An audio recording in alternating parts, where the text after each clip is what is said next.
Okay, so let's continue.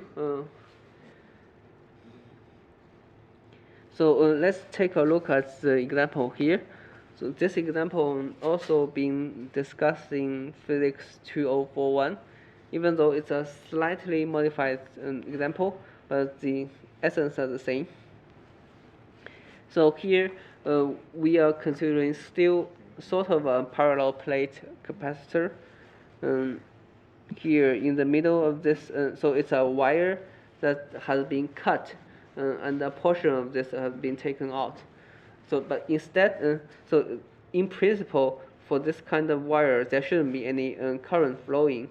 But say that if I apply some voltage to both ends, we can still continuously pump the current, and in this case, there will be a charge accumulating on one side, and charge flowing out on the other side.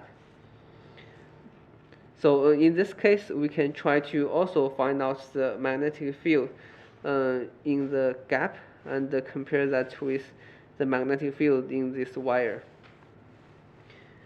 So in principle, here in this gap, we don't have the true current I, but we have the displacement current. And the displacement current is simply the, by definition, epsilon naught partial E partial T. And this E, the the electric field can be determined by this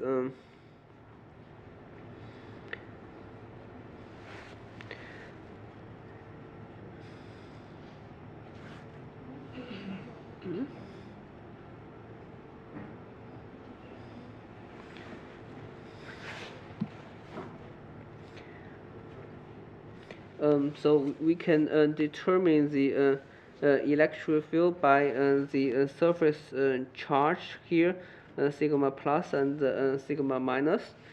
So if you still remember, the electric field should be epsilon divided by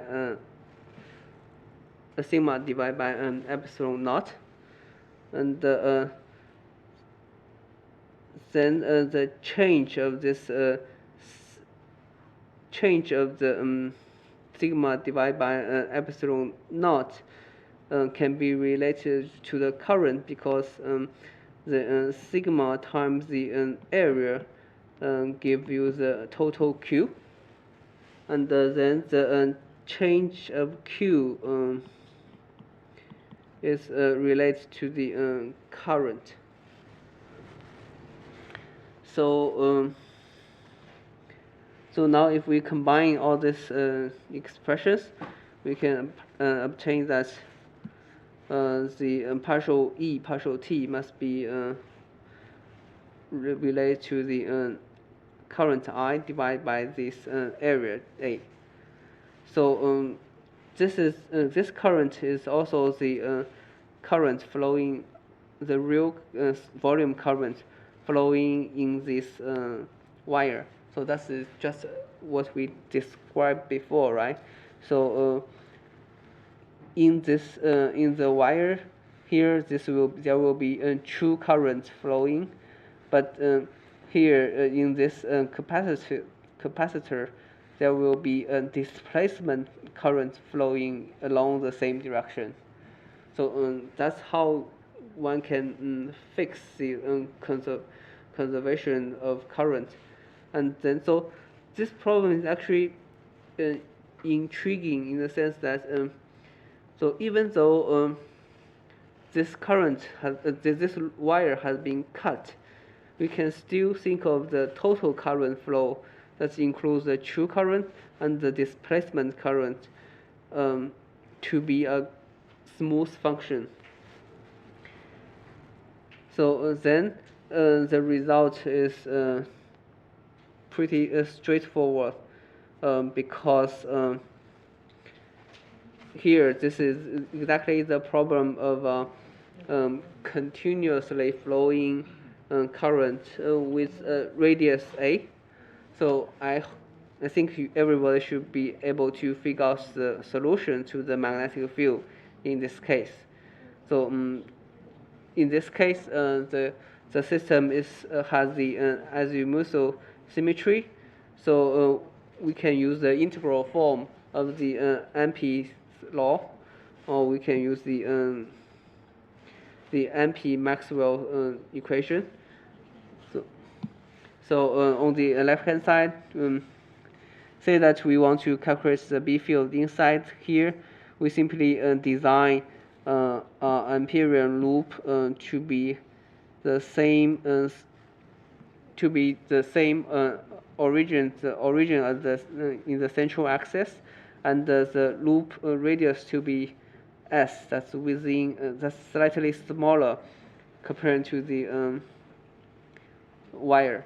And then on the left hand side, the BDL is simply B times 2 pi s, because the B should be always along the azimuthal direction, just as we discussed.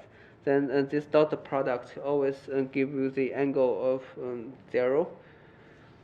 And then on the right hand side, we just already calculate the current. And so if we do this, the final result should be expressed here.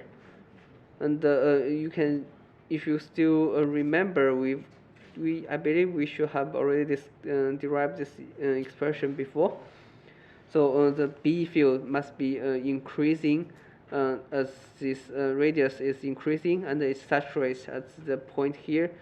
And then if you still want to go outside, the B field should be decreasing as a function of radius.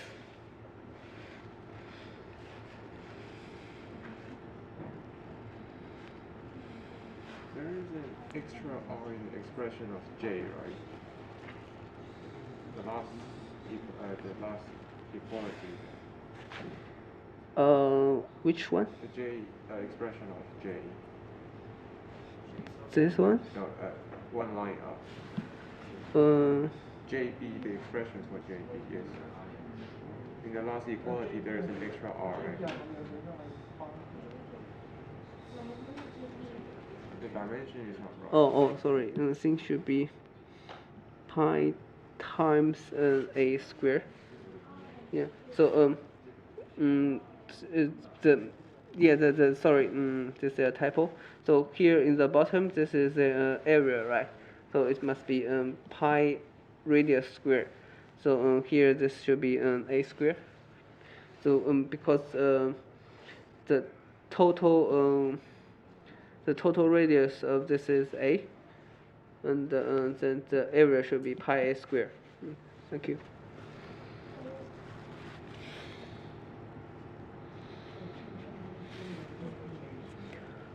Any other questions?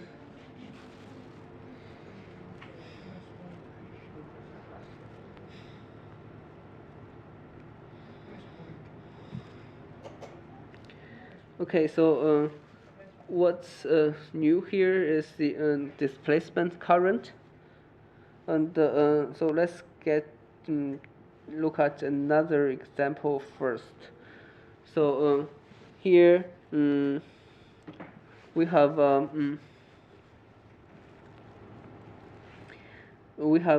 two surfaces, two spheres, and on this plot, I'm plotting only a cut of a sphere.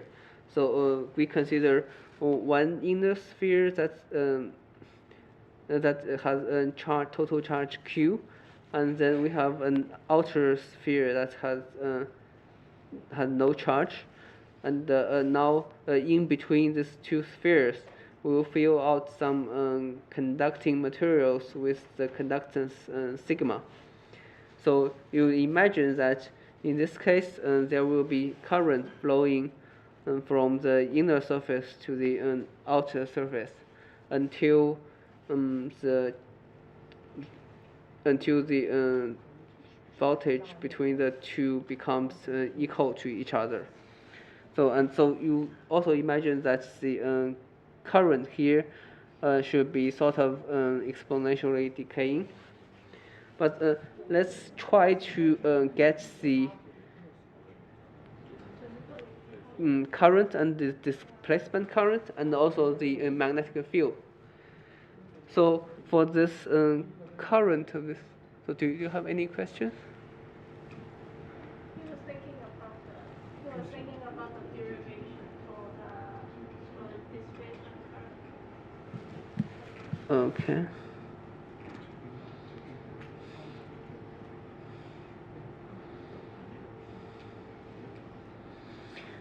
So you mean how to derive this the displacement current? First, you want to limit the last term, so you just add a term to kill that term, right? But Yeah, so we must have the so here we must have the continuity equation to be valid, right? So if we include this term in here, then this continuity equation is valid.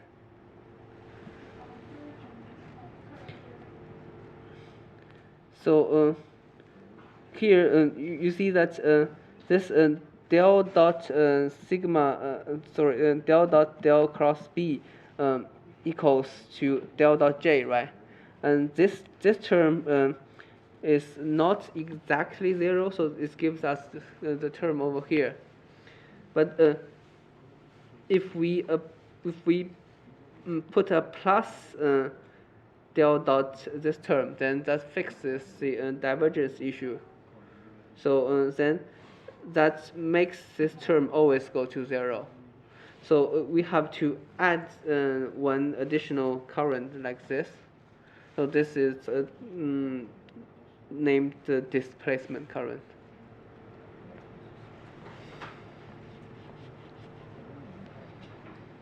So in this example, or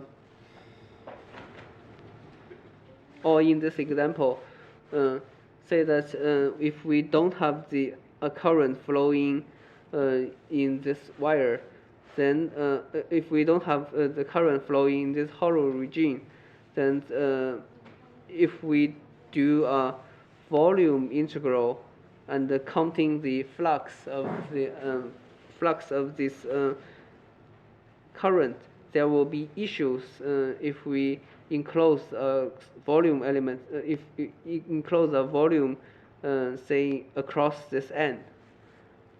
So they'll say that if we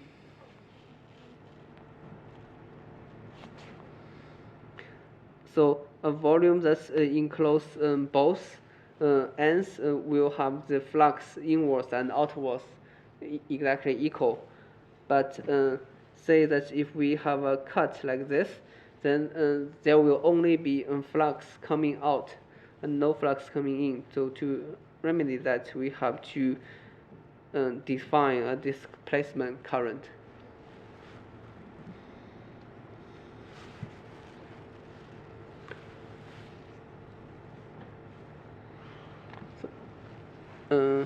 Any more questions?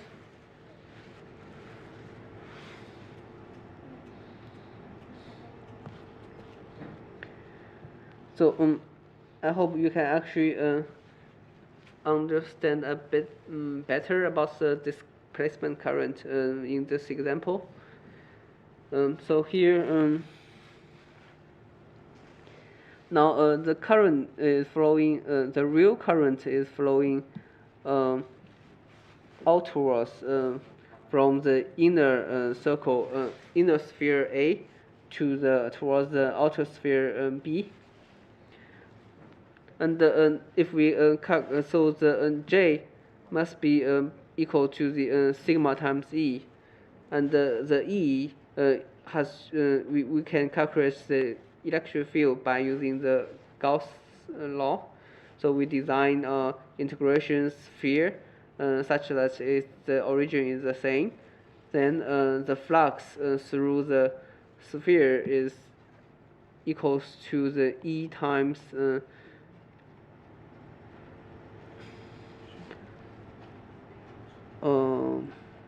the area of a sphere should be 4 pi r square, and so the E field must be always be perpendicular to the normal direction of the sphere.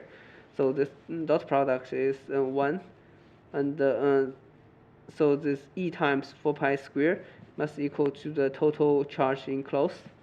Then the E should be equals to Q over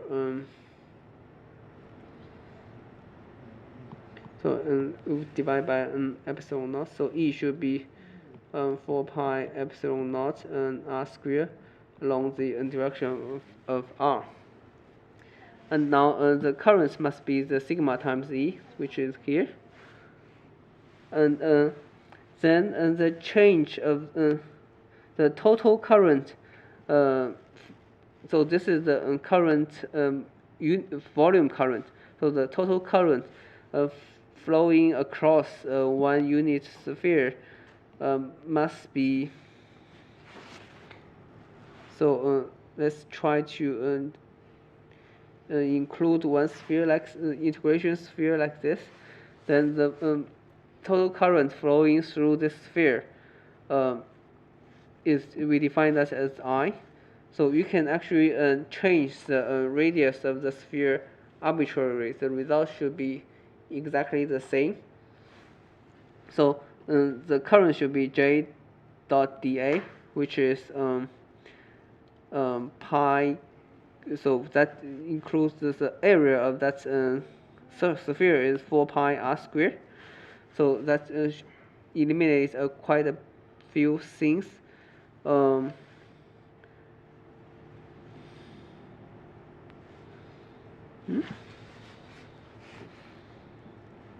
Sorry, there should be an additional.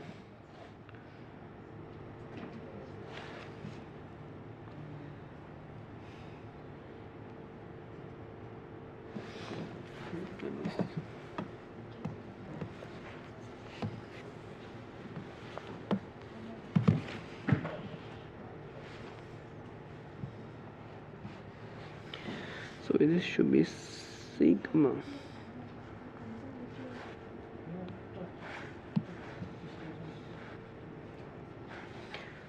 So the only term that's left over is sigma q divided by epsilon naught. Then so that's the total current flowing out of this some sphere cutoff sphere. And now this current will, in principle, produce some.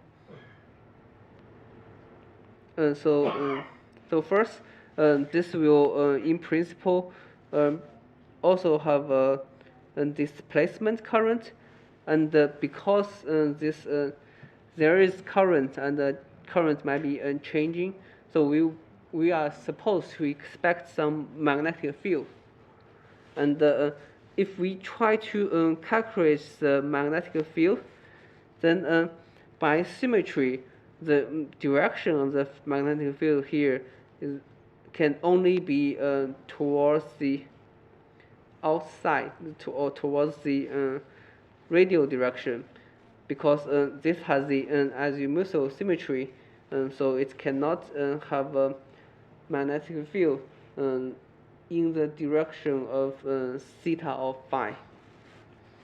So now the problem is that somehow because we have the magnetic field crossing that can only be allowed in the radial direction, then we can apply the Gauss law to the to this problem, and del because del dot b equals to 0.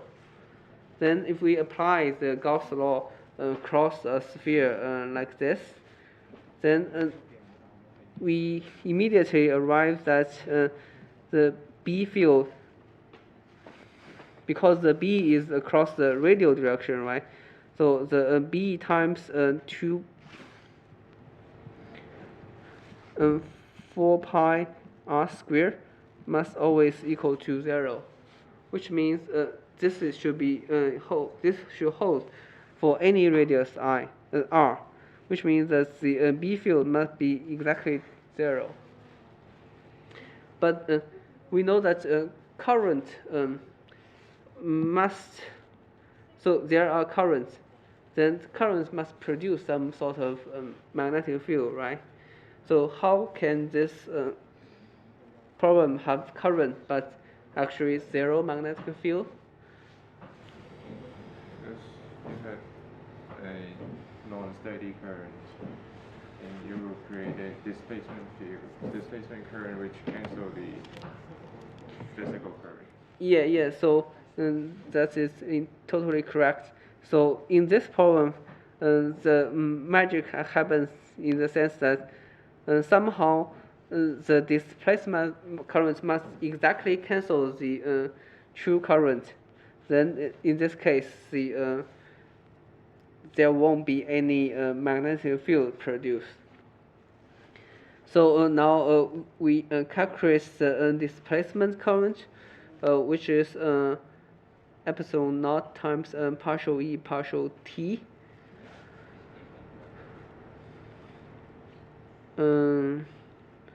And I think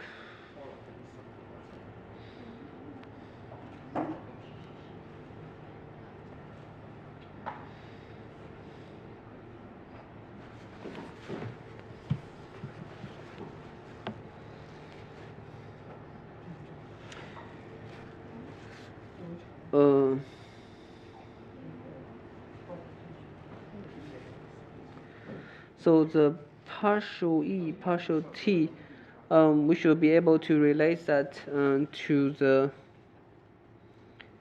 change the here the E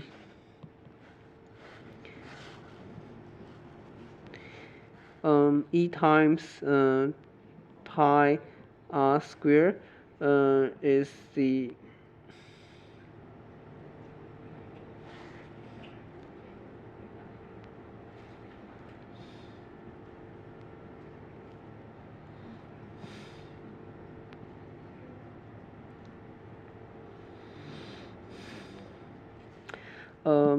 let me see.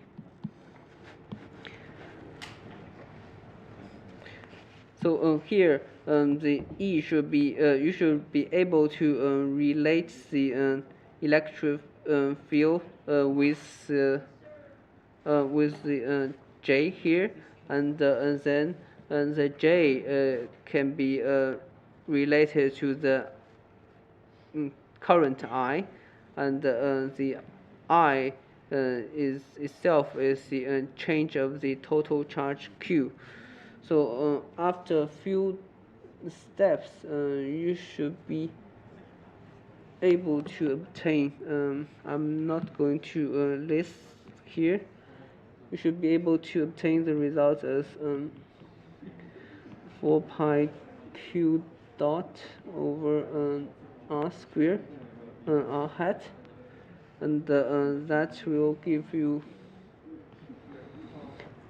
minus sigma q over 4 pi epsilon naught r square along the r hat direction. So we will try to what we have left is to derive the Maxwell's equations in matters, and that finishes this chapter. So if we put the Maxwell's equations in matter, then we need to specify the polarization because of the electrostatic problem, and also the magnetization. So there is a P and a M here.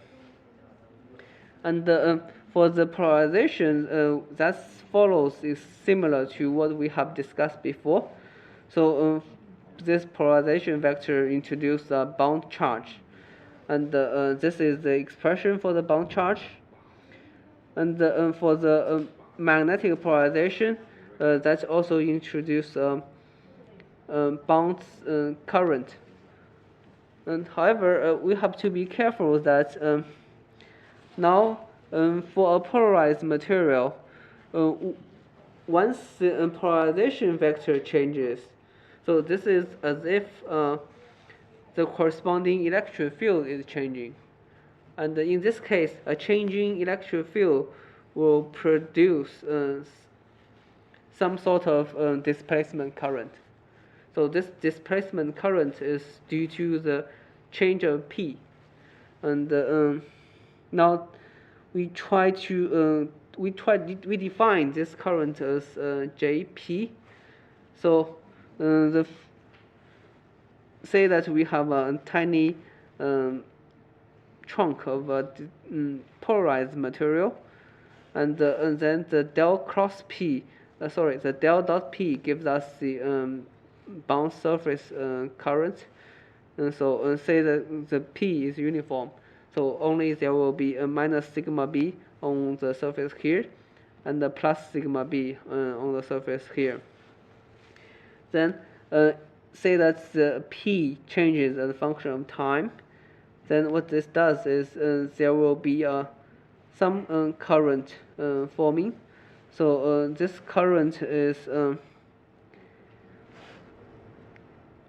because of the change of bound charge here on the two surfaces here, and the total change of the current here is the sigma b times the dA dt, because di equals to dq dt, and q equals to d sigma dt. D sigma times the area dt, and then the sigma b is related to the current, to the polarization vector P here, because the del dot P equals to in the bound charge, sigma b must be equals to P dot n hat, and now along here this n hat is along this direction of the surface, so sigma b is exactly equals to the P. And then we replace that, and now if we are interested in the three-dimensional current, volume current density, so we divide this the area to the left. That gives us the three-dimensional volume current, and now this current can be defined as the partial P partial T. So this volume bound current produced by the change of polarization per time, we have additional quantity called Jp. So this Jp obeys the continuity equation. You can check that the del dot Jp equals to here by definition partial P partial T and the divergence. And now we pull this partial T outside of this divergence operator, and the del dot P equals to the rho B, right? So this is the continuity equation for the bound charge. So we still have the separation of charges. One is the free charge, another is the bound charge. And however, in terms of current, at this time we have the free current and the bound current, and also a current produced by the change of the P. So in terms of the current, we actually have three terms now.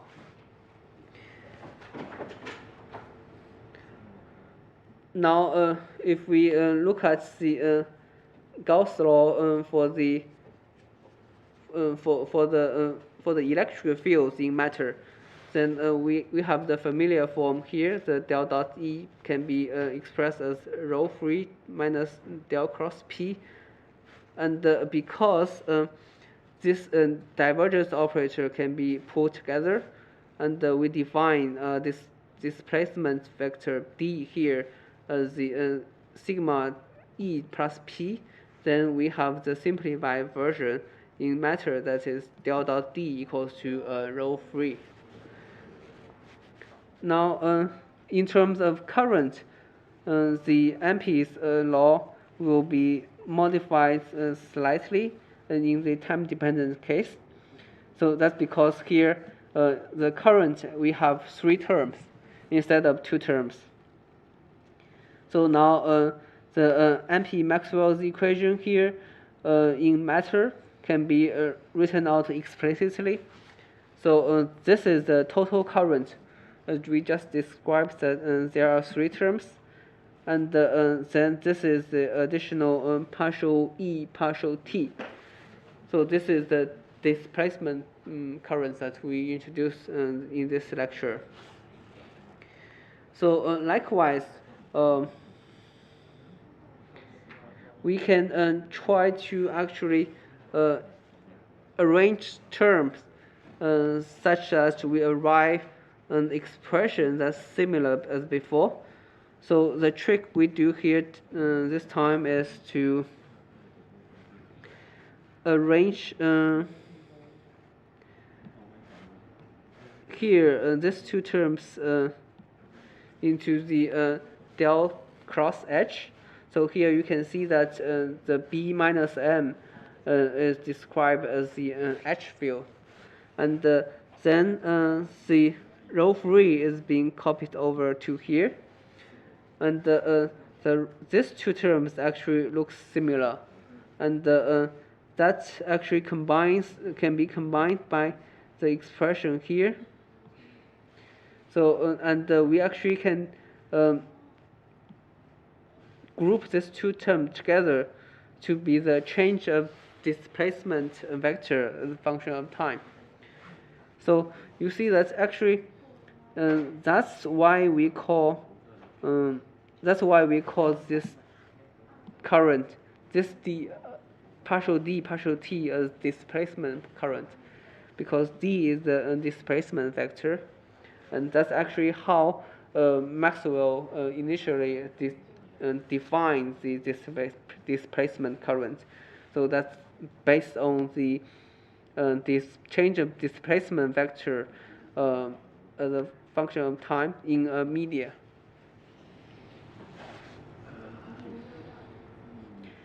So now let's just summarize. So the Maxwell's equation in media, if there are free charge and currents, then we can equivalently write down the Maxwell equation in terms of del dot D equals rho free, and del cross H equals J free plus partial D partial T.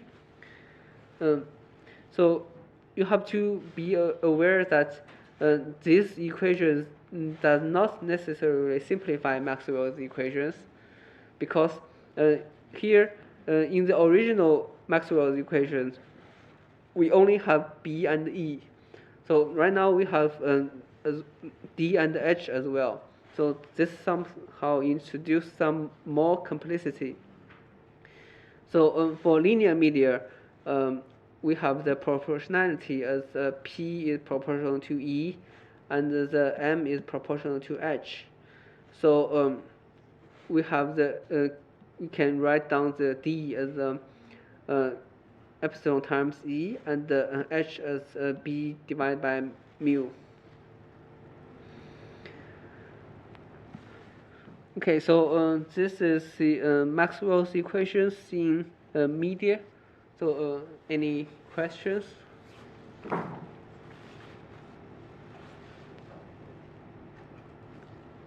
ensure that these 3 kinds of current are already all the possible kinds of current?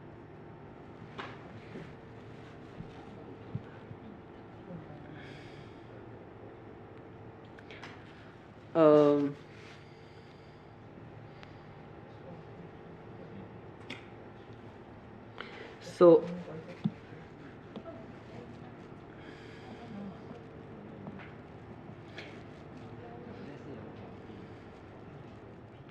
So here the last JP is derived by the continuity equation.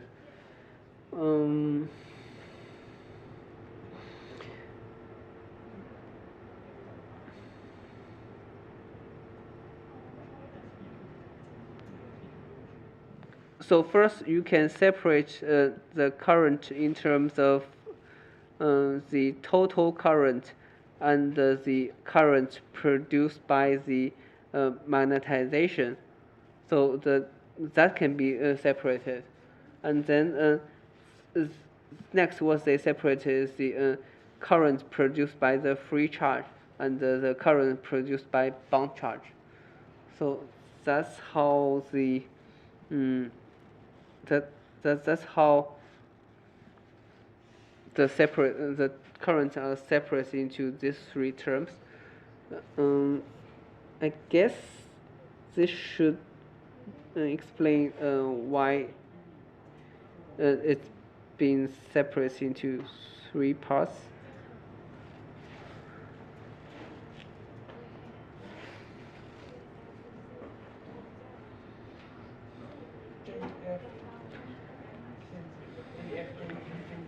So this is simply applying the Maxwell's equations in media. So this in principle, if you get the original Maxwell's equations together with the relationship here, let me see. Together with these two relationships for linear media or for the general relationship, then this if you apply this and this to general relationships, you can derive the expression here, and then this has to be three terms only.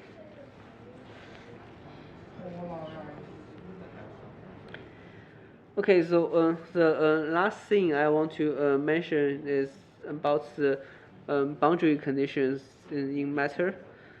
So that this is simply summarizing what we have before. So I hope you still remember how we derived all these boundary conditions. And they will be used later in describing the wave dynamics. So in general, we have this derived before that. Sorry, this should be. We have derived before that the boundary conditions across a surface. There are four expressions. So the displacement vector is related to the free current, the free charge, and the normal direction, and the B field across the normal direction difference is 0, and the E field across the boundary in the parallel direction is 0, but the H field across the parallel direction is the free current across the normal direction of the surface. So for linear medias, we can simplify the above expressions by using the D equals epsilon times E, or the H equals B divided by mu. And we have the expression here. And then in the special case, when there are no charge or no current at the interface, then we have the expression here. So that is simply by replacing the charge density and the current density to be exactly 0. So we will hopefully we will use these four expressions later in the wave dynamics to describe about why the light will slightly change the direction as you go across this surface of two medias with different refraction index.